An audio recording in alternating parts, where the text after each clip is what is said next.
వెల కట్టలేనిది. వెల కట్టలేనిది. ఎక్కడో చైనా దేశంలో కొన్న ఒక నక్లీస్‌ను అత్యవసర పరిస్థితిలో అమ్మడానికి ఆశించగా, ఒక వ్యాపారస్తుడి దగ్గరికెళ్తే 2, ఇంకో వ్యాపారస్తుడి దగ్గరికెళ్తే 5, మరొక వ్యాపారస్తుడి దగ్గరికెళ్తే $10 ఇస్తానని జెప్పారు. ఒక వ్యాపారస్తుడు $2, ఒక వ్యాపారస్తుడు $5, మరొక వ్యాపారస్తుడు $10 ఇస్తామన్నారు. ఇంకొంచెం ఎక్కువ రేటు వస్తదేమో అన్న ఉద్దేశంతో ఇంకొద్దిగా ముందుకెళ్ళి మరొక వ్యాపారస్తుడిని అడగ్గా, ఆ వ్యాపారి ఆ నెక్లెస్‌ని గమనించి, చూచి $30,000 ఇస్తానన్నాడు. ఇదే మంచి అవకాశం అని సరేనని డబ్బు తీసుకొని నెక్లెస్ ఇచ్చేసింది.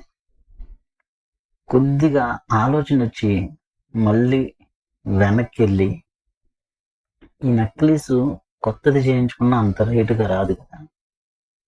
ఈ నెక్లెస్‌కి ఎందుకు అంత డబ్బిచ్చావు అని అతన్ని అడిగాడు. అప్పుడు ఆ వ్యాపారస్తుడు తన దగ్గరున్న భూతద్దం తీసుకొని ఆ నెక్లెస్ మీద ఉన్న గుర్తుని ఆమెకు చూపించాడు. ఆ నెక్లెస్ మీద ఏముంది అంటే జే అనే అక్షరం ఉంది. ఈ నెక్లెస్ నెపోలియన్ చక్రవర్తిది. తన రాణి అయిన జోసెఫిన్‌కి ఆమె పుట్టినరోజుకి ఇచ్చిన బహుమతి. దీని కొరకు ఫ్రెంచ్ ప్రభుత్వం వారు వెదుకుచూ దీనిని తెచ్చించిన వారికి $60,000 ఇస్తామని ప్రకటించారు. దీని ఖరీదు ఎంత తెలుసా? దీని ఖరీదు $60,000. కాబట్టి నీకొక $30,000, నాకొక $30,000 దొరికినాయి ఈ నెక్లెస్ ద్వారా అని చెప్పాడు. సామాన్యమైన ఆ నెక్లెస్ విలువ ఎంతో ప్రశస్తమైనది, ఎంతో అమూల్యమైనది. ఎందుకు అంటే రాజుకి రాణి మీద ఉన్న ప్రేమ, రాణికి ఇచ్చే బహుమతి. కాబట్టి ఆ నెక్లెస్‌కి అంత విలువ ఇచ్చి వారు ప్రకటించారనమాట. సామాన్యమైన నెక్లెస్‌కే అంత విలువ ఉంటే, మనల్ని విడిపించుటకు యేసుక్రీస్తు చిందించిన రక్తం మరి ఎంత ప్రశస్తమైనది, ఎంత విలువైనది. 1 పేతురు రాసిన పత్రిక 1వ అధ్యాయము 18, 19 వచనాలు చదువుకుందాం.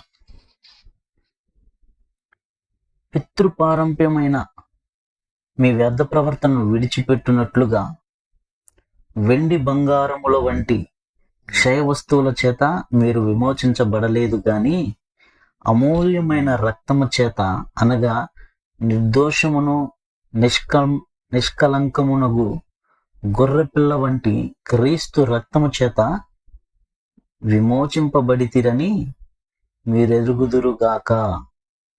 మనం ఎవరి రక్తం ద్వారా విడిపించబడ్డాం? యేసుక్రీస్తు రక్తం ద్వారా మనం విడిపించబడ్డాం. అంటే ఆయన రక్తము ఎంత విలువైనది. యేసయ్య ఆయన ఒక రాజు, నీవు నేను ఒక వధువు సంఘము. మనల్ని విడిపించుటకు యేసుక్రీస్తు ప్రభువారు తన రక్తం అంతా చిందించారు. నీ విలువెంత? నా విలువెంత? మన విలువ ఆయన రక్తం, ఆయన ప్రాణము. అంతగా మనల్ని ప్రేమించిన దేవుని మనము విలువ కలిగినట్లుగా దేవుని యొక్క విలువను పెంచుతున్నామా? దేవుని యొక్క విలువను తగ్గిస్తున్నాము. ఈ లోకంలో విలువ లేకుండా జీవిస్తూ మనము నమ్ముకున్న దేవుణ్ణి కూడా విలువ లేకుండా చేసేస్తున్నామా? విలువలతో జీవిస్తూ మనల్ని ప్రేమించే మన యేసయ్యని విలువ గల వానిగా మనం లోకానికి చూపిస్తున్నాము. మన విలువ ఎంత? వెల కట్టలేనిది మన విలువ. మనం యేసయ్యను విలువ లేని వానిగా చేసేస్తున్నాము. సిలవేస్తూ యేసయ్యని ఇప్పటికీ సిలవేసినట్లుగా మనం జీవిస్తున్నామా? యేసయ్యని మన నెత్తి మీద పెట్టుకొని ఊరేగించినట్లుగా ప్రచారం చేస్తున్నామా? యేసయ్యను మాదిరిగా పోలి నడుచుకుంటున్నామా, లోక మాదిరిగా నడుచుకుంటున్నామా? ఏది మన మాదిరి? Praise lord. దేవుడి మాటలను దీవించును గాక. ఆమేన్. Praise lord.